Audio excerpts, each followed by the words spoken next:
Aral tayo ng salita ng Panginoong Diyos. Buksan po natin ang ating mga Biblia sa Matthew chapter 5, verses 28 to 42. Sorry, verses 38 to 42. Sino po gustong bumasa? Pakibasa po. Okay. 5:38 to 42. Pakibasa. Sige po. Matthew 5, verse 38 To 42. Narinig ninyong sinabi,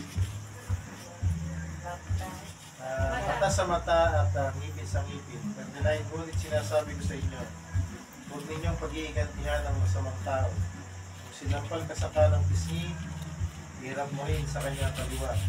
O kung saktal ka, di naman upang makuha ang iyong damit sa loob, ibigay mo ito sa kanyang pati ang iyong damit upang balaban.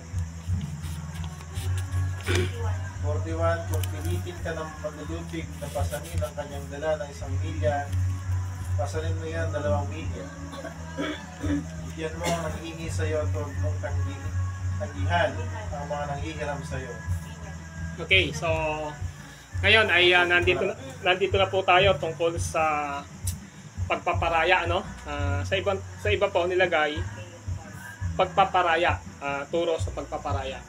Ngayon, ang pag-aaralan natin, yung dalawang muka na gustong ipakita ni Jesus Christ na ano ba dapat ang maging katangian ng mga anak ng Diyos na nasa kaharian ng ating Panginoong Diyos na nasa Kingdom of God. Tapos yung pinapakita ngayon dito, yung mga tao na religious person sila, mga religious person sila, pero hindi nakikita sa kanila yung tunay na katuwiran at katangian ng ating Panginoong Diyos. So sa gabing ito, ang pag-aaral natin sa Matthew chapter 5, verses 38 to 42 na binasa ni Brother Reggie, ay ito, our right response when people hurt and offend us. Sa Tagalog po, ang ating dapat na tamang tugon kapag ang mga tao ay nasaktan tayo o sinaktan tayo. Sa iba po, nilagay dyan, injustice. Yung salitang injustice, walang katarungan, parang unfair na nadihado ka. Yun yung pag-aaralan natin. So dito, sa Matthew chapter 5, verses 38 to 42, si Jesus Christ ay kinukonsider niya ang ikalamang kautusan. At ang nasa ikalamang kautusan, huwag kang papatay. Di ba? Nakalagay doon, huwag kang papatay. Na kung saan itong ikalimang kautusang ito ay na-misinterpret na kautusan.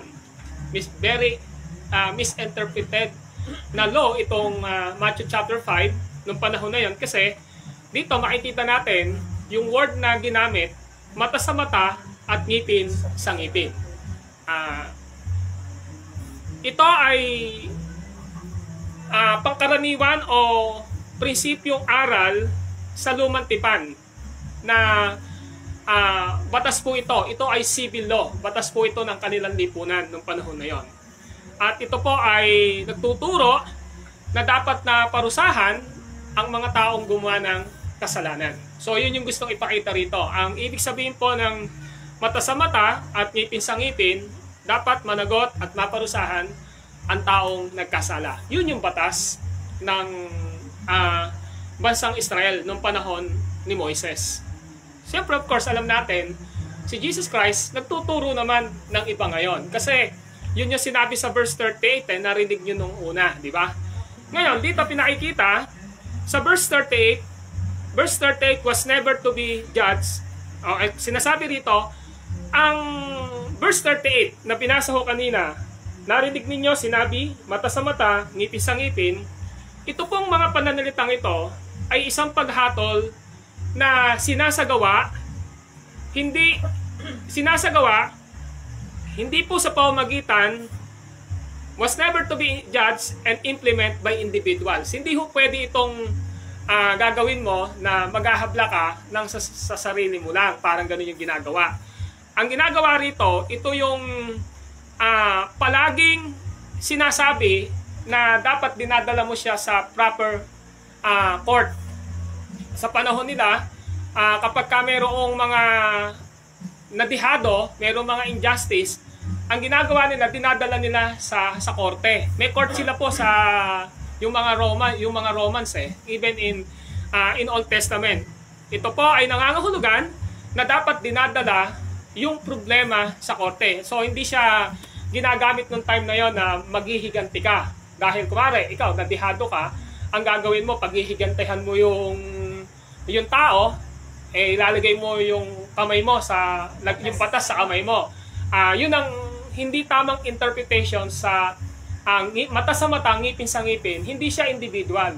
Nung sinabi ito ni Jesus Christ, galing siya sa lumang tipan na tinuturo noon, ito ay tamang pagdadala ng kaso o ng tinatawag na injustice na naranasan mo doon sa proper court, sa tamang korte. Yun po yung pinapakita doon.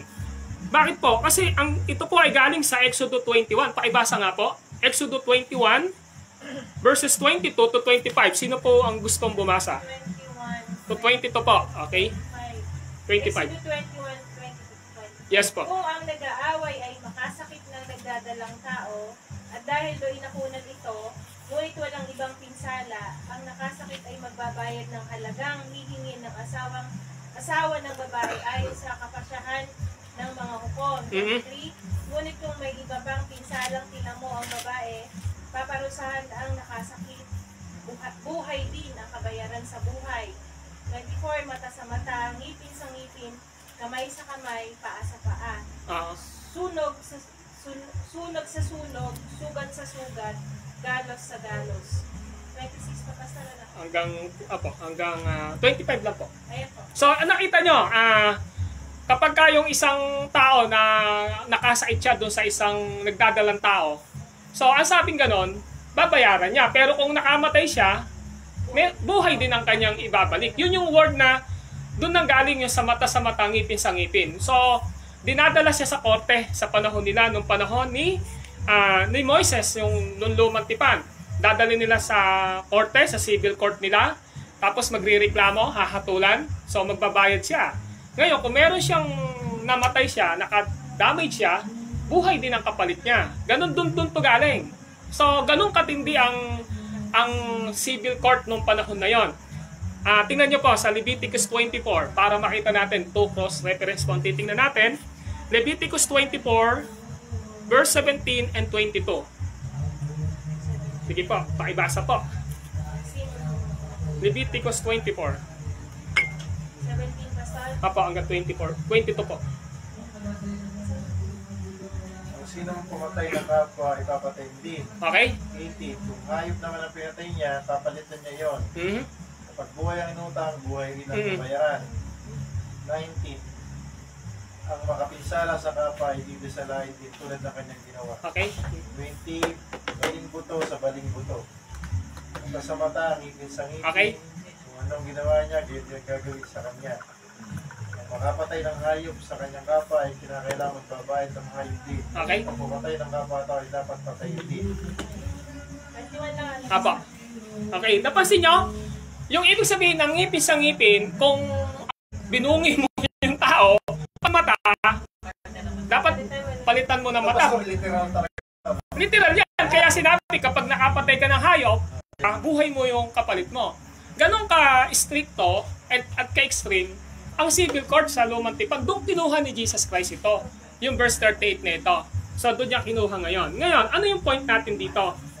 Ang mga Pariseyo ay ina-apply nila itong kautusan na eye for eye o mata sa mata, hindi lamang sa korte, subalit sa personal din na relasyon nila na kung saan ay binibigyan nila ng katwiran yung mga ginagawa nilang mali. Anong ibig sabihin dito? Yun yung sinasabi, hindi nila direktang dinadala. Nung panahon na ni Jesus Christ, hindi na agad dinadala sa korte. Hindi ba may napansin tayo yung babaeng nangalo niya? Binabato siya, hindi na dinala sa korte. Binabato, di ba? Tapos si Jesus Christ yung naging judge nila. Kung sino sa inyo yung walang kasalanan, siya yung unang bumato. So, naging abuse po itong mata sa mata, ngipin sa ngipin po na ito. Hindi na ho nila dinadala ito sa korte. Parang ang dating dito, sila na yung naglalagay sa kamay nila ng batas. So, yun yung gustong ipakita ngayon dito. Now, ganun pa man, however, we as believer are not to be identified by obeying our sinful nature but our new nature. Pinapakita ngayon, tayo na mananampalataya, hindi na dapat yung katangian natin, katulad ng katangian nila na kapag ka ikaw ay mamaya makikita nyo pag sinampal ka nga daw ano yung karotong? Ito pa isa kung sampalin mo. Pamaya pagka pinagbuhat ka ng 1 kilometro, 2 kilometro, kapag ka ikaw ay kinuha ng damit, bigay mo yung damit mo, huwag mong papahindian. So sinasabi ngayon ni Jesus Christ dito, eto, na kasi nga, tayong mga mananampalataya ay hindi dapat na namumuhay doon sa ganong ka-extreme na konting problema lang, agad gusto natin maghiganti na, lagay natin sa ating kamay, o dali na agad natin sa korte, hablahan na. Yun yung pinapakita ni Jesus Christ dito. So, ang sabi ngayon ni Jesus Christ, dito sa ating pinag-aaralan, yung isang napansin ko, ang sabi, we are to live as a citizen of heaven on earth. Kasi nabubuhay tayo rito sa lupa na hindi sa lupa, kundi tayo ay namumuhay sa kaharian bilang mamamayan ng langit. Kaya nga mapapansin nyo ngayon dito, yung dalawang kategorya na pinakita ni Jesus Christ, inuutos nung una. Ito yung napaka-extreme nun Pero ngayon sinasabi niya, iniba niya. Pagdating ngayon, ng verse 39, nagbago ho doon, di ba? Ano sabi niya ron sa verse 39? Iniba po niya. Ngayon dito, ang question lang natin, sabi ng verse 39, sabi chapter 5, verse 39, ano sabi ron? Ngunit ngayon sinasabi ko sa inyo. Sa iba, ngunit ngayon itinuturo ko sa inyo. So meron na ngayong iba, si Jesus Christ, alam niya na yung law na binigay na yon para sa tinatawag na kaayusan, para sa tinatawag na righteousness, katwiran, matakot gumawa ng kasalanan yung iba, pero naging mali nga yung application nito sa lumang tipan. Kaya ngayon sinasabi ngayon ni Jesus Christ, ito yung aking kaharian. Yung kingdom ko, hindi katulad nung ginagawa nyo sa lumang tipan, na napaka-legalistic ninyo. Ito ngayon yung tinuturo ko sa inyo. Ano yung tinuro niya? Ang sabi niya, ngunit ngayon sinasabi ko sa inyo. Napansin nyo? Now, pansinin natin. Meron tayong dapat natanungin dito ngayon. Paano tayo tutugon kapag ang ibang tao ay nasaktan yung kalooban natin? Yun yung tanong ngayon dito. So, yun yung gustong i-address ni Jesus Christ ngayon dito. How then should we respond when other hurts us? Nasaktan yung kalooban natin. So, ito ay nagpapakita ng buod ng turo ni Jesus Christ, we must give up our right. Sometimes yung right natin, yun yung nagiging dahilan, hindi, inapi mo ako right ko to. Right kong nagsalita ka ng 5, tutugunan kita ng 5. Di ba? Ganito yung ginawa mo sa akin, ito yung magiging tugong ko sa'yo. Pero sinasabi ni Jesus Christ ngayon dito, maliwanag na we must give up our rights. Alam ko po na may mga rights na dapat na hindi gini-give up. Especially kapag ka ito ay may kinalalaman sa proteksyon ng buhay mo o sa mga pangangailangan. Pero kapag mga minor lamang yung mga usapin, sometimes we need to give up our right na sinasabi natin. Ano ko to, rights ko to di ba? It's better to be kind than to be right. Yes, tama. Tama yung sinabi na yun, di ba? Ngayon, ito ang gusto nating makita. Sa mga sumunod na mga talata, si Kristo Jesus ay nagsalarawan ng 4 na katotohanan kung paano nating i-give up ang ating right kapag ka may mga mali na nagawa sa atin yung iba. Hindi ko maintindihan nung inaaral ko to, kaya nga gumawa ako ng gumawa ako ng lesson ko, inaaral ko mabuti kasi parang ako rin, may pagkakataon parang ang hirap naman yata ako nito na kuwari sinampal ka ba, sasabi mo, ito pa, sampalin mo pa. Di ba? Ano ang magiging unang reaction pagka sinampal ka? Unang reaction mo, lumabang ka, di ba? O kaya may nagsalita sa'yo ng hindi maganda. Ano yung magiging reaction mo, instinct mo? Sagutin mo din So ngayon, napakahirap nung pinapagawa ni Jesus Christ na kanyang turo sa mga disciples niya. At tayo parang, kumbaga medyo mahihirapan talaga tayo rito, lalo na kung palaban ka din, di ba? Na, eka nga natin, sa kahit na Christian na tayo, di ba, may mga ganun tayong mga mga thinking minsan, di ba? Ngayon, ang pinapakita ngayon dito, itong apat na halimbawang ito ay napaka-specific na paglalapat sa ating buhay sapagkat sometimes kapag ginawa mo ito, ipe-persecute ka, sasabihin nila, kahina talaga ng kukote mo. Bakit pinagbigyan mo? Di ba? Ang hina talaga ng kukote mo, bakit pumayag ka? Di ba ganyan sasabihin? Naalamang ka kung ako sa'yo, ganito yung gawin mo. Di ba? Pero hindi nila alam, kasi Christian ka, nagre-respond ka doon sa teaching ni Jesus Christ na nasa kanyang kaharian ka dahil si Jesus Christ hindi ho siya yung Panginoon na laging disorder, tabak, galit. Hindi ho siya ganun eh. Kasi He is the Prince of Peace. He is a merciful, di ba? Mapagmahal siya. Of course, just siya, matuwid siya. Ngayon, pwedeng sabihan tayong gano'n na ma-persecute kay Kristo, di ba? Mapapalad kayo kapag kayo inuusig dahil sa akin, sa pagsunod ng mga utos, di ba? Ngayon, para sa atin, ang modelo ng pagiging isang mamamayan ng langit ay ang tinatawag na mahabagin at mapagkumbaba. Yun ang sinasabi. Ito ay isang personal na response ng bawat isa sa atin dahil ganito naman ang ginawa ni Jesus Christ nung nandito siya sa cross. This is a personal. Wala, ikaw, Christian ka, ang turo ni Jesus Christ sa personal na buhay mo, pag sinabi kong personal, kumara, ikaw, napagsabihan ka ng hindi maganda, ikaw lang naman yung sinabihan, personal mo yun eh. Ano yung magiging respond mo? Ang turo palagi sa atin, baka pwedeng magtimpi ka muna. Baka pwedeng, iba naman yung paulit-ulit ng ginagawa sa iyo eh, di ba? Pero kung hanggat kaya mong ibigay yung mercy, hanggang kaya mong i-give up ang right mo, hanggang kaya mong ibigay yung tinatawag na para sa pagiging maayos, wala na maging problema, gawin mo yon. Ngayon, pinapakita rito, si Kristo ganun yung ginawa niya. Diba? When He was here on earth, 3,000 years ago, 2,000 years ago, napakaraming dinaanan ni Jesus Christ. Sinampal siya nung nasa ano siya, pero hindi naman siya gumante, di ba? Pinako siya sa krus, hindi siya nagreklamo. Of course, nagalit din naman siya.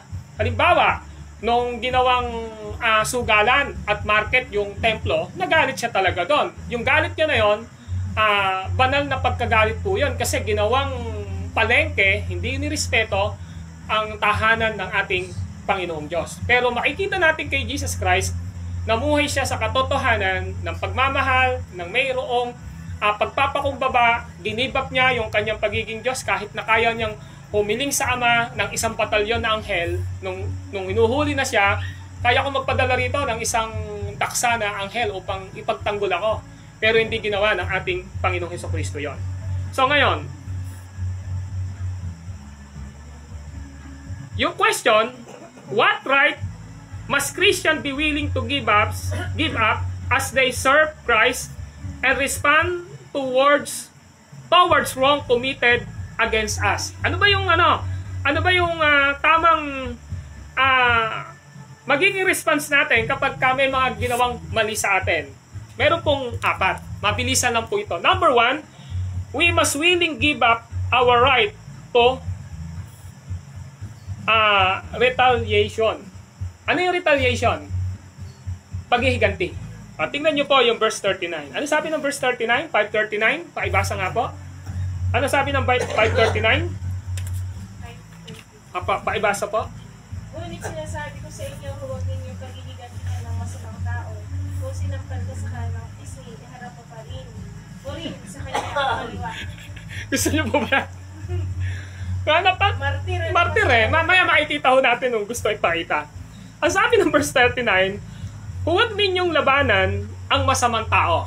Sa ibang translation, huwag ninyong labanan ang masamang tao. Ang sabi, gusto nating makita, ito po ang pinakapuso ng kaharian ng ating Panginoong Diyos. Ang kaharian ng ating Panginoong Diyos ay hindi po naghihiganti. Okay? This is the mercy principle na tinuro ng ating Panginoong Jesucristo. Doon po sa Matthew 5:7, ano po ba ang turo ni Jesus Christ? Pwede po bang paibasa? Matthew 5:7.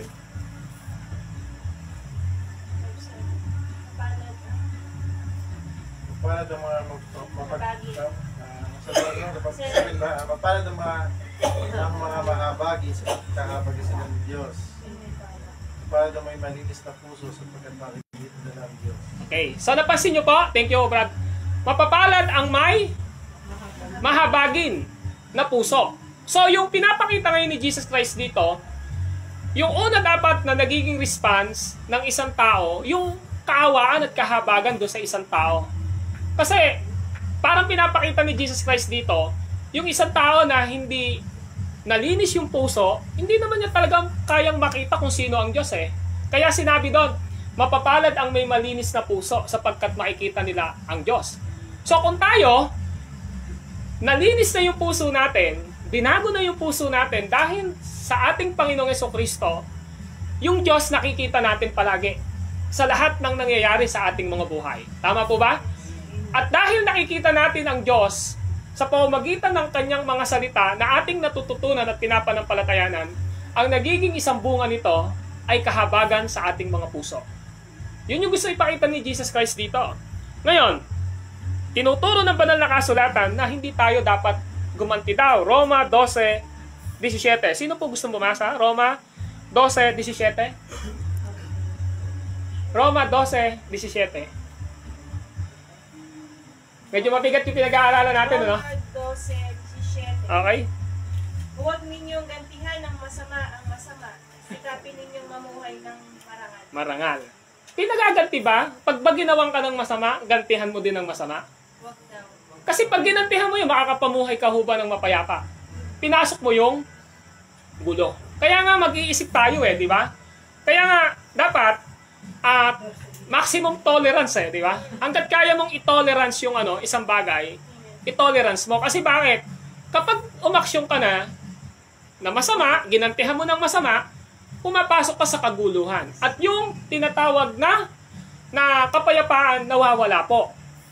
Of course, di natin ito pinag-aaralan para yung baka may makarinig na iba dito, mababait pala yan. Sige, lalapastanganin. Hindi po kami magpapalapastangan sa inyo dahil meron tayong mga tamang pananaw patungkol dito. Hindi natin ito pinag-aaralan para lapastanganin tayo ng tao o i-degrade nila tayo. Pinag-aaralan natin ito kasi para makita natin upang Tamang response. parang response po natin. Yon, tamang response. So sabi ng Romans 12:17, huwag niyong gantihan ang masama. Diba? Mamuhay kayo ng mapayapa. Tuloy nga po sa 21. Huwag kayong magpadaig sa masama, kundi Oo. daigin ninyo na mabuti ang masama. So kailangan natin, huwag tayo magpadaig sa masama. Sa totoo lang, yung masama nandyan. Minsan nga, sa loob ng bahay, karaming masasama di ba? Minsan, mga salita, maririnig mo. O, yung magiging tugon mo, daigin mo yung masama. Ano yung pandadaig mo? Ano yung mabuti? Nang mabuti. Ngayon, di lang po yan si Pablo. Nakita natin si Jesus Christ, si Paul, si Santiago naman tayo. Santiago 2:13. Ano yung ibig sabihin ng Santiago 2:13?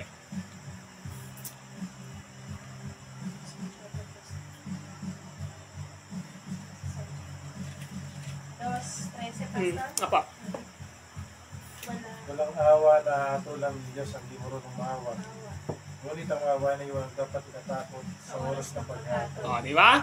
So kasi ang concern natin dito, yung Diyos.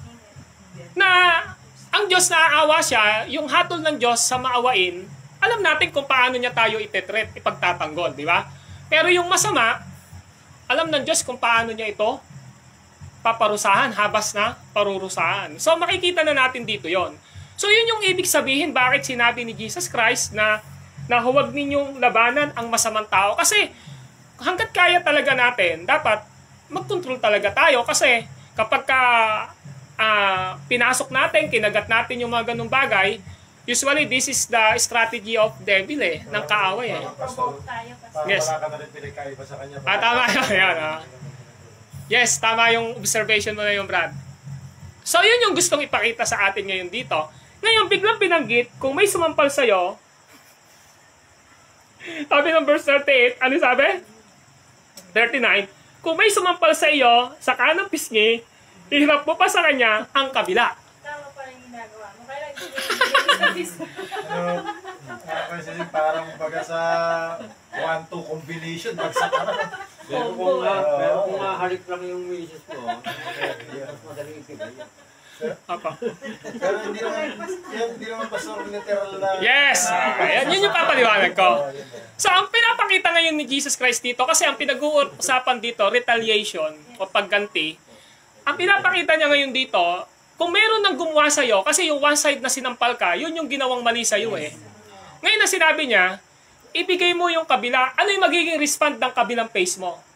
Ang kabilang respond ng face mo, magkaroon ka ng kahabagan sa kanila, ng mercy.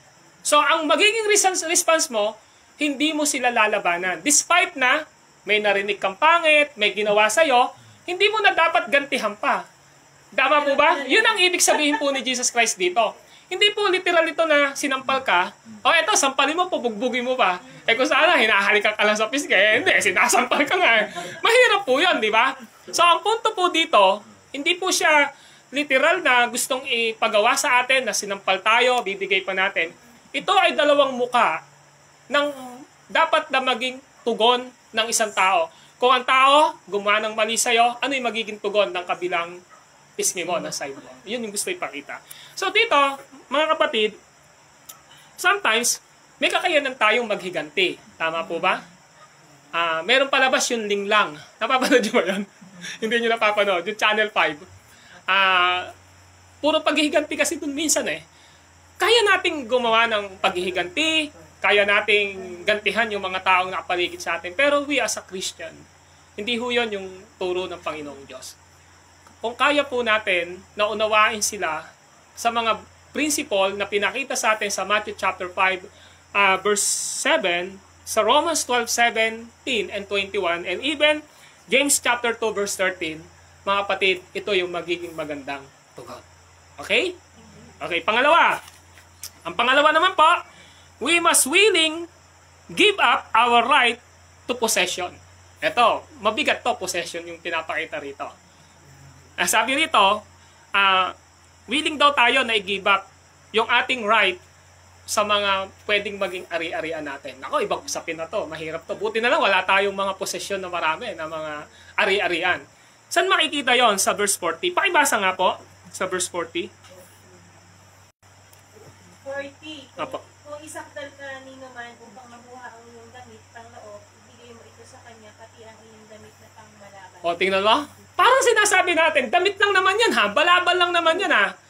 O, tingnan nyo ha. Possession niya to, ari-arian niya to. Ganun po katindi. Nung sinabi po yung verse 40, ari-arian mo to eh. Mahalagang bagay sa'yo to. Pero ang sabi ni Jesus Christ, simple lang, kung ipagsakdal kanino man upang makuha ang iyong baro, ibibigay mo sa kanya pati ang iyong balabal. Hindi lang yung baro, yung damit mo, kundi maging yung coat mo. Ngayon, meron po kasing context sa panahon ni Jesus Christ bakit ito ginagamit.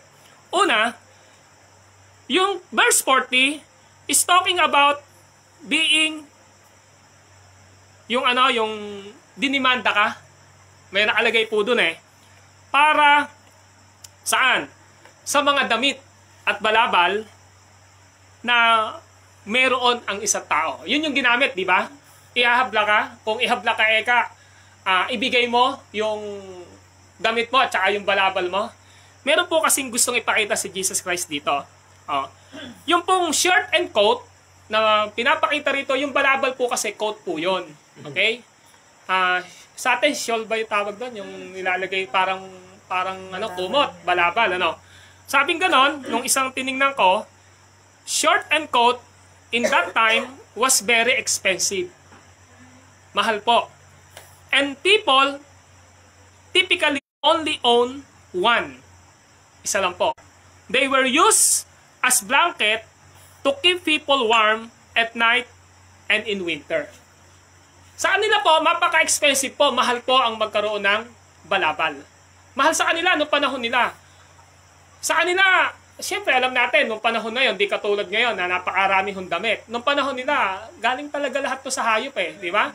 Doon nila kinukuha. So, yung isang konteksto na binasa ko, yun yung pinapakita rito.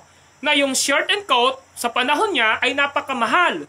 At ang mga tao ay meron lamang isa na pag-aari. At padalasan, ginagamit nila ito na kumot, blanket di ba? Blanket, kumot ba yun? Pang-warm, blanket. Upang ang isang tao ay mainitan sa gabi at sa taglamig. Pahalaga talaga sa kanila yon. Ngayon, tingnan nyo would somebody ever sue, yung sue po dito, S-U, tama ba yung interpretation ko? Suit yung iba doon Tama ba, Graciela? Suit, suit? Yung dinidemanda ka? Ay, sue. Sue, S-U-E. S-U-E, yun, sue. Sabi rito, would somebody ever sue another for his cloth? In those time, when people could not compensate with money, sometimes they would pay with clothing. Sa panahon po nila kasi, kapag ang isang tao, sa panahon nila na yon, kapag ang tao, hindi niya kayang bayaran ng pera, yung ginawa niyang mali, ang gagawin, babayaran po niya, ibabayad po niya yung damit niya.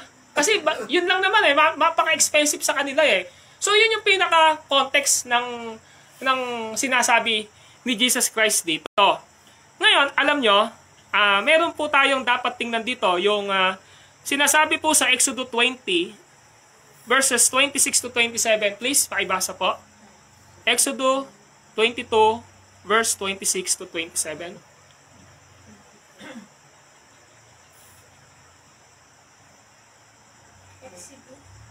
Yes po, verse 22. 22.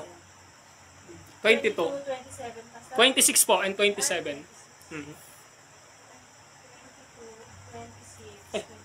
26, 27. Kapag may nagsanla sa iyo ng balaban, okay, ibalik ninyo iyon sa kanya bago lumubog ang araw. Okay. 27, sapagkat iyon lamang ang pambalot niya sa katawan. Okay. Wala siyang kukumutin sa pagtulog. Kapag siya'y dumaing sa akin, papakinggan ko siya sapagkat ako'y laban. Mapakahalaga sa kanila ng balabal. Balik mo nga, di ba? May humiram, ibalik mo daw ng bago magdilim. Kasi noong time nila, mapakalamig po. Hindi po katulad ng sa atin. Paka-clear di ba? Kasi just imagine in Exodus chapter 22 verse 26 to 27 na binasa ni Sister Leonie, mapakaklaro na sinasabi ng batas nila na kapag may humiram sa iyo ng balabal, ibigay mo bago lumubog ang araw. Kasi para meron siyang magamit sa kanyang pagtulog kasi mapakalamig po. Meron pa po tayo makikita sa Deuteronomio 24. Pwede po bang basahin? Deuteronomio 24 verse 12 to 14. Para makita lang natin kung saan kinukuha ni Jesus yung kanyang mga ginagawang halimbawang ito. Kung balabal ang sangla ng isang mahirap ng utang sa inyo, okay, huwag niyong palilipasin ang gabi na nasa inyong sangla. Dapat maibalik iyon sa kanya paglubog ng araw, sapagkat yun lamang ang gagamitin niya sa pagtulog. Sa gayon, tatanaw siya ng utang na loob sa iyo at nalulugdan kayo ng Diyos ng sigaw. Diba? 14? Huwag niyong ipagkakait ang kaukulang bayad sa inyong mahihirap at nangangailangan magagawa. Maging siya may kapwa Israelita, o dayuhan na nakikipamayam sa inyo. Yes. So ano makikita nyo in verse 12, di ba sinabi na pakibasa nga sister in verse 12, ano sabi? Kung ang balabal ang sangla ng isang sinangla, di ba? Sinasangla, ganun kahalaga sa kanila. Ngayon pa maisasanla mo yung balabal mo? Hindi, sa kanila sinasanla talaga. Mahalaga sa kanila yung balabal. Saka hindi basta balabal mo yun yung mga balat ng kanya. Yes, mga balat yon ng hayop. Sinasanla pala yon, di ba? Kung nanonood ka pastor siguro ng mga Vikings, ganun yun. Malamang. Bahal yun talaga. Puro balat ng hayop. Kasi pag sakop nila yung isang ganun pastor, kinuha nila yung balabal. Balabal, Tingnan mo, meron palang pineko lang yan. Siguro parang Willy B, Biton Ano yun? Willy Biton. Madala kasi pastor yung tela dati, tsaka yung yes, Tapos sinasanla talaga. So, ibig sabihin, maliwanag ngayon, pagdating ng Matthew 6:19 to 21, paibasa nyo po. Ito na ngayon, yung turo ni Jesus Christ. Matthew chapter 6, verses 19 to 21. Pastor po, quickly. Huwag kayong mag-impok ng mga kayamanan dito sa lupa. Tama ba? Yes, apa. Matthew 6:19 to 21. Hindi kayo may naninirang insekto at kalawang at Ah. may nakakapasok na magnanakaw. Sa halip maging po kayo ng kayamanan sa langit, so walang naninirang insekto at kalawang at walang nakakapasok na magnanakaw. 21, sapagkat kung saan naroroon ang iyong kayamanan, naroroon din ang iyong puso. Siyempre, pagka nandun yung kayamanan mo, nandun yung puso mo, pagka mayroong mga taong kumuha ng possession mo, ano yung gagawin mo? Eh yung iba nga, pagka may security guard pa nga di ba? Papabaril pagka may nagnanakaw, binabaril, di ba?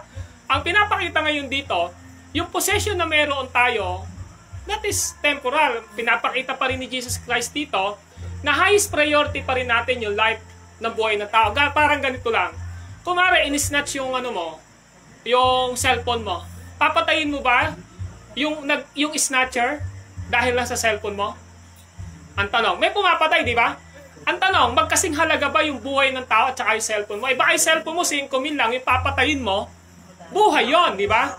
So parang sinasabi niya ngayon dito, mag-isip tayo na dahil lang ba sa possession mo, kinuha lang yung balabal mo, yung damit mo, ganito na yung gagawin mo. So sometimes, sinasabi ni Jesus Christ, maging lang tayo, yung mga may kakayanan na may mga kakayanan, hindi na dapat padatingin sa ihahabla, di ba? Samantalang tinuturuan naman tayo ng pag-aaral natin na maging mapag-ubaya tayo, di ba? Na pag kinuha yung balabal mo, ng damit mo, ibigay mo pati balabal mo. Ang ibig sabihin lang po doon, para sa atin, ang possession, hindi siya yung katumbas ng buhay ng isang tao o anumang bagay na pananampalataya natin bilang bahagi ng mga anak ng Diyos na nasa kanyang kaharian. So, yun yung gustong ipakita ngayon dyan. 1 Corinthians 6:4-7. Pakibasa po. 1 Corinthians 6:4-7. Pakibilisan na po. Ay, namo. Pula na yan. 1 Corinthians 6:4-7 po. 4-7. Kung may mga usapin kayo, bakit ninyo ito dinudulog sa mga tao Ayan. hindi kinikilala na iglesia? Yes, oo. Dapat kayong mahiya. Yes. Wala bang isa man lang sa inyo na marunong mag-ayos ng awayan, Oo. mga kapatid? Yes, oo. Bakit nagsasaktan kayo sa hukuman, kapatid, laban sa kapatid? Sa harapan naman ng mga hindi mananampalataya. Ang pagkakaroon ninyo ng usapin laban sa isa't isa ay isang kabiguan sa inyo. Bakit hindi na lang ninyo hayaang gawan kayo ng masama? Bakit hindi na lamang ninyo hayaang madaya kayo? Ano yung naiisip niyo dyan? Siyempre, of course, meron legal talaga na dapat na padaanin sa batas, sa korte, di ba? Pero yung mga simpleng pinapakita ngayon dyan ni Apostol Pablo, magpaubaya ka na lang, di ba? Dapat, kung mga maliliit lang naman na bagay na usapin, oh, yes, tama. Dapat kayo na yung mag-ayos, hindi yung dadalhin nyo pa, nakakahiya, sabing gano'n, di ba? So, Kapatid laban sa sige ba? Parang may kanyan, Pastor, yung Ah. kukuha ka ng kakampi. Simpatya. Simpatya ng hindi naman din mananampalataya. Oo. Hindi dalawa kayo liligaw. Yes, oo. Kaya nga Amen. So, yun yung mga pinapakita na we must willing to give up our right to our possession. Sometimes, yung mga possession po natin, ari-arian natin, kaya natin dapat na i-give up. Yun yung gusto ipakita. Number 3, we must willing give up our right to personal time. Ito, kailangan din daw, sabi ni Jesus Christ, na tinuturo niya, sometimes, masyado tayong nagpapahalaga sa oras natin, pero ang sinasabi rito, sometimes we need to give up ito para mabigyan natin ng oras yung ibang mga bagay. Ano sinasabi ho daw sa verse 41? Ano sabi ng verse 41? Pakibasa po. 5:41. Opo. Pilitin ka ng malulupig na pasalin ang kanyang dala ng 1 milya. Pasalin mo yun ng 2 milya. So, ito pinakikita naman dito, numbers, di ba? Time. So, ano ba ibig sabihin dito? Kasi may context po yan ang hinahalimbawa ni Christ dito sa verse na ito ay yung ating pagbibigay ng tamang oras o yung short time, di ba? Short our time. Dapat daw binabahagi natin yung oras natin. Sa panahon po kasi nila ni Jesus Christ, yung Roman soldiers had legal right to make civilian carry their luggage up to 1 mile. Kapag sundalo ka na Romano, kapag nakakita ka ng civilian, dala-dala mo yung mga luggage mo, yung dalahin mo, meron kang right, ay alika, dalin mo to, dadalin po nila yon. Napansin nyo, yun yung context dito. Kaya ibig sabihin, kapag yung mga Roman soldier, may mga dala sila, tapos gusto nilang ipadala ito sa mga civilian, may right sila na mag-utos. Alika, dalahin mo ng 1 kilometro. Minimum 1 kilometer, yun 1 kilometro. Ngayon, pinapakita ni Jesus Christ dito, ito, which was slightly less than miles today. So, mas mahaba ngayon na milya yung panahon natin ngayon, pinapakita. So, ganito din yung nangyari kay Simon ng taga Cyrene. Nung si Jesus Christ dala-dala niya yung cross, yung mga civilian tumawag para ipapasan yung cross ni Kristo. Paibasa po ang Matthew 27:32. Matthew 27:32.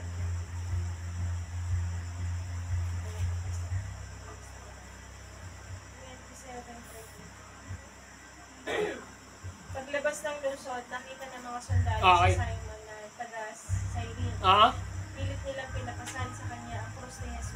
Kasi nga, kulto, ano po yan? Yan po yung practice nila doon. Kaya kahit si Jesus Christ, tinawag ng mga sundalo si Simon na taga Cyrene, sabi, dalahin mo itong ano ni Jesus, di ba? Dinala niya, hindi siya pwedeng tumanggi kasi nga, privilege ng mga soldier na mag-utos na magpadala. So, ano yung pinapakita ngayon dito? Ang pinapakita ngayon dito, your time and energy are the Lord's and He can use them as God sees fit. Yung ating oras at lakas ay para sa Panginoong Diyos. At ito ay nanggagaling sa Diyos at dapat nating ibigay sa Diyos kung saan niya tayo gustong gamitin. So, sabi rito, di ba may mga tao na sometimes hindi ka nais-nais na tulungan. Yun yung parang pinapakita dito di ba? Pero sinasabi rito na parang because you are now in the kingdom of God, nasa kaharian ng Diyos, ang sinasabi ngayon dito, you are willing to give time and energy sa mga taong karapat-dapat naman na tulungan. Siyempre, marami po akong binasa rito na hindi naman po pwede na kukonsintihin mo naman yung iba. Tama po ba? Meron naman tamang response patungkol dito na tinuturo ang Panginoon. So dito pinapakita lang sa verse 41 na sometimes we have a personal time pero kailangan din natin minsan i-share yung time na meron tayo. Especially sa paglilingkod natin sa Diyos. At pag naglilingkod tayo sa Diyos, pinaglilingkuran natin ang ating kapwa. Tama po ba? So yun yung gustong ipakita rito. And lastly, we must willing give up our right for personal money. Ito na ngayon yung matindi. Sa verse 42, paibasa niyo po. Sa verse 42. Apo? Give up our right to personal money. Okay? Pero naman ito ngayon. Ano sabi po ng verse 42? Paibasa po. Ito, Pastor, Matthew 5, bigyan mo ang nangingi sa iyo at huwag mong tanggihan ng mga nangihiram sa iyo. Paano nyo po ba i-interpret yan? Parang ang hirap no? Paano nyo yan i-interpret kung kayo yung pagpapaliwanagin dyan sa sinasabi ni Jesus Christ na yan? Si Jesus Christ, series of of issue yung ibinaba niya na ito ngayon yung tinuturo ko sa inyo hanggang sa pera hanggang sa pera diniscuss ni Jesus Christ dito Ngayon dito pinakikita sa verse 42. Paano ba nga natin gagawin ito? Yung verse 42, ang hirap nito. Paano kung ikaw minsan kulang pa rin, di ba? O kaya naman sapat ka rin. Saan natin gagawin ito? Christ is not talking about giving to those who do not have legitimate needs or who will use the money in nonsense. Ang tinuturo lang ni Jesus Christ dito, ito. Si Kristo nagsasalita rito na magbibigay lamang tayo doon sa mga taong in needs talaga.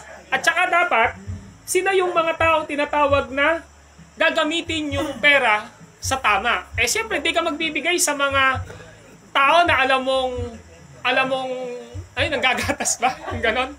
Ginagatasan ka. Ganon. Alam mo naman yun, yung needs talaga, at saka yung hindi. Okay. Kasi nagturo daw ang ating Panginoong Hesukristo at tinignan ko nga ito sa 2 Thessalonians. Tingnan nyo nga po, basahin nyo. 2 Thessalonica 3:10 to 15. Ano sabi po doon? 2 Thessalonica 3:10 to 15. 10 to 15. Apo. Mo sa Panginoon. Nang kami ay, Hindi. nang kami, 2 Thessalonica 3:10 to 15. 3:10. Okay. 10 to 15. Nang Nang kami- kami ay kasama pa ninyo, ito ang itinuro natin sa inyo, huwag ninyong pakainin kung sino mang ayaw magtrabaho. Yes, so. Sa 11, binanggit namin ito dahil nabalitaan namin mainang sa inyong ayaw magtrabaho. At walang inaatupag kundi ang makialam sa buhay. Buhay marites. Gusto na rin tayo Sa pangalan ng Panginoon Jesucristo, higpit namin iniutos sa mga taong ito na sila'y maghanap buhay na maayos. Pero na pala ko kayo nun pa eh. Huwag Okay. umasa sa iba. Okay, huwag kumasa sa iba. Mga kapatid, huwag kayong magsasawa sa paggawa Yes. ng mabuti. Maaaring mayroon sa inyo dyan na hindi susunod sa sinasabi namin sa sulat na ito. Kung magkagayon, tandaan ninyo siya at huwag kayong makikihalubilo sa kanya upang siya'y mapahiyo. Okay. So sabi nga nun, huwag kayo mag-aatubiling tumulong. Kanino? Sa mga nangangailangan. Pero meron sinabi doon na yung mga tamad at saka walang inatupag kundi daw, ano yun? Makialam ng may buhay, eh, alam mo na hindi nung tinutulungan yung sarili niya eh, di ba? Ibig sabihin, hindi niya tinutulungan yung sarili niya, eh, nakikita mo naman. So, si Paul, napakabalanse ng kanyang pananaw na paano niyo ba i-interpret yung pinasa na yan? Ano lang, parang common sense yung ano eh. Dapat may discernment. Yes, may discernment. Sige. Wala na ba ito basta unbeliever yan? Hindi, Christian yun eh. Christian ito. Yes. Nakakaya. Kasi ano yan eh, ang ginagawa ng mga yan sa 2 Thessalonica, sinasabi nila malapit nang dumating si Kristo, kaya wag na tayo magtrabaho. Yun nga lang, nagiging burden na sila sa mga kapwa nila mananampalataya na naghahanap buhay, na may balancing buhay, na hindi kinakalimutan yung kanilang paglilingkod at pagdating ng Panginoon. At the same time, ginagamit ang kanilang lakas at talento sa paghahanap buhay. Kaya binanggit dyan. Ano sabi? Huwag daw pakainin yung Sabi hindi daw sila nakakain kanino man, walang bayan. Okay. Trabaho kami araw kanina. Yes. Hindi makabigat kanina. Okay. Ginawa namin ito Upang? sa kami dahil sa wala kaming karapatan sa inyo. Mhm. Kundi upang bigyan kayo ng halimbawa, dapat tularan. tularan. Dapat tularan natin sila. Despite na sila ay may privilege na suportahan sa ministry, pero sabi nila, hindi kami masyadong umasa na lahat ng pangangailangan namin doon manggaling. Nagtrabaho kami.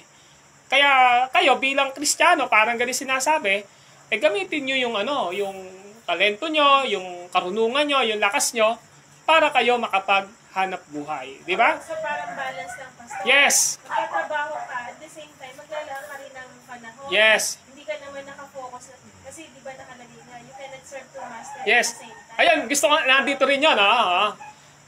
Hindi ka pwedeng maglingkod sa dalawang Panginoon. Ang ibig sabihin lang po nun, wag mong gawing Diyos-Diyosan yung pera o anumang resources na meron ka. Mas pinaka above all pa rin sa'yo ay walang iba kundi ang Diyos.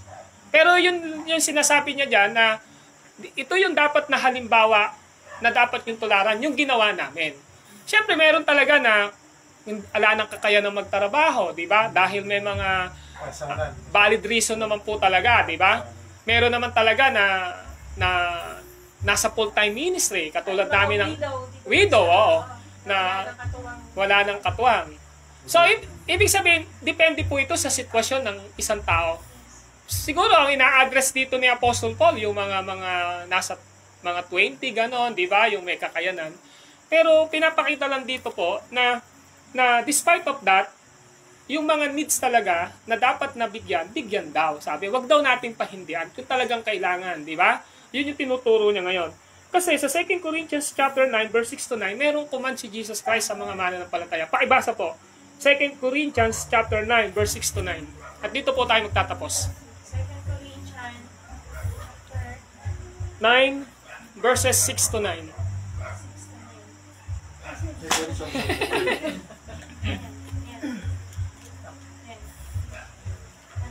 tandaan ninyo ito, ang nagtatanim ng kaunti ay ani ng kaunti at ang nagtatanim naman ng marami ay ani ng marami.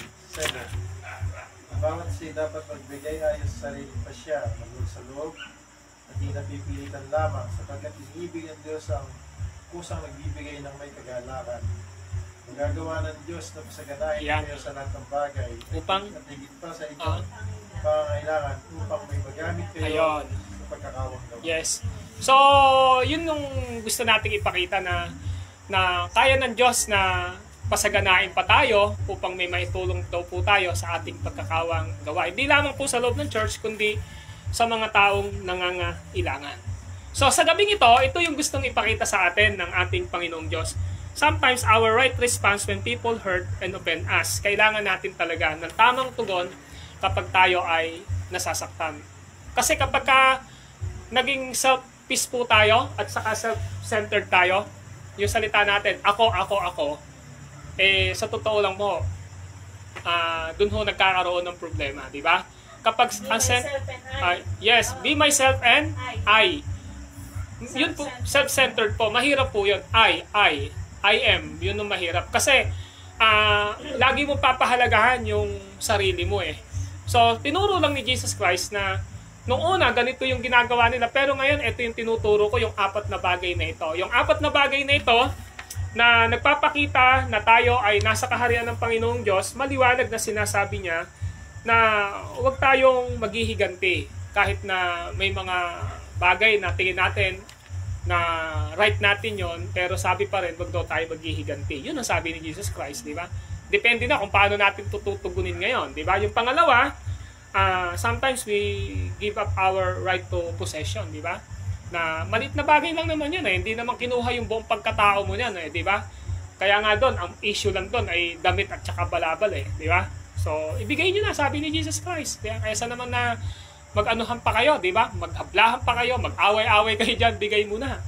Yung pangatlo, personal time, di ba? Kung pinagbuhat ka ng 1 kilometro, dagdagan mo pa. Baka pagkayari no, magkaibigan na kayong dalawa, di ba? Pangatlo, sometimes we need to give our personal money sa mga needed talaga, sa mga nangangailangan. Amen? Amen. So, yun lang po yun. So, meron po ba kayong gustong idagdag dito? Tanong. Medyo mabigat, di ba? Papasok pa rin kasi dun sa love your neighbor. Yes! You love yourself. Dahil nandun yan, papasok din dun yan. Oo. Tama, yung observation ni sister. Parang ganun rin dating nakikita. The more you give, the more you bless. Diba? Apa. Tama naman. Magbigay ka, at ang Diyos na magbibigay.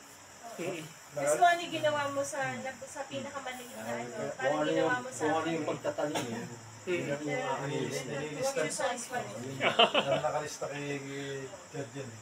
Oo. Siya magbabalik nun eh. Ano yung sa kanya na. isa sa magandang Yes. makikita pa natin. Pero kung titira mo yung pinaka meaning pastor, parang halos pagpapakumbaba. Yes. Yun total. Humility talaga. Oo. Kasi pag may humility ka, kahit right mo, sige, ayas na, para hindi na tayo mag-away, para hindi na tayo magtalo-talo. Talikuran mo na lang. Parang pumapasok yung kay Jesus Christ. Kumbaga mag-churches eh. Hindi pilit mo yung kapatay ng Diyos. Bakit nagpakababa? Tapos ang tinuturo ang sa atin, kung ginawa ka na lang, maging humble. Yeah.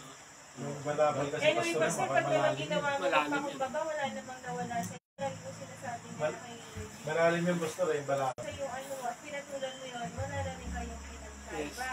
Ngayon kung hindi mo siya pinatulan at nagpakumbaba, may nawala ba sa'yo? Kumbaga kasi kung papatulan mo yun, maraming mawawala sa'yo, yung kapayapaan, yung na-stress ka pa.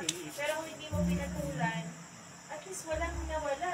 Mag-aampay loob mo kasi wala kang nasabing hindi maganda. Sample niya mga pagbasa road rage yun. Yun lang naman kayo nagkita, nagtakay pa kayo. Oo. Kaya nga, Yung isa lagat, nilabas yung parel. nagsisisi Ah, ka. ano niya? Pwede namang Sa tama maling ka. response. Tama ka yung unang yung response na. Oo. Ano napasin eh. Wala namang ginawa, no? Inat mo, kako kung gano'n hindi naman nasaktan na nakon yung sasakyan. Doon lang kaya nagkikita ng pastor, nung oras na yun, hindi mo naman kapitbahay na sinusundan na Yes.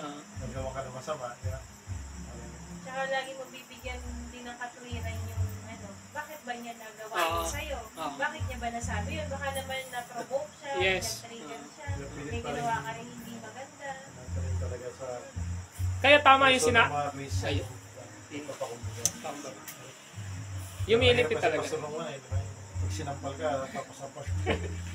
Parang mahirap na. Pero ano yun eh, Pastor, pero kakayanin natin sa biyaya na Pumapasok yung cellphone ko. Tapos pag ginawa ka ng ano, ang isang matindi dito, pag-pray mo. Hindi ba? Ito, ang isa sa ano, ipanalangin mo. Nasa battle pa rin eh. Yes, Ano pa totoo. rin yan. Pag tinuan, di ba sabi, pag ginawa ka nun, Pero siguro pa unti-unti ko sa pag-pray mo pa. parang magiging kwan mo naman yan, habit na rin yan, di ba? Yes. kaya na love your enemy. Oo. Tanggihan mo ng dalawa, tatlo yung ganun sitwasyon, masasanay ka na. Ay, kayo. Ano ba kami mapapalakot? No? Pinakamaganda, better to give than to receive. Yes, tama po yun. Saka ere ang turo, yung Holy Pastor, yung kaya, tinatawag na wala na tulad niya, hindi sa akin, yung maganda sa akin. Pero kahit na pastor mabigat yung ano, yung ginawa sa'yo, parang yun nga, parang ilagay mo sa yung batas na sa base sa experience ko. Ano ng resulta,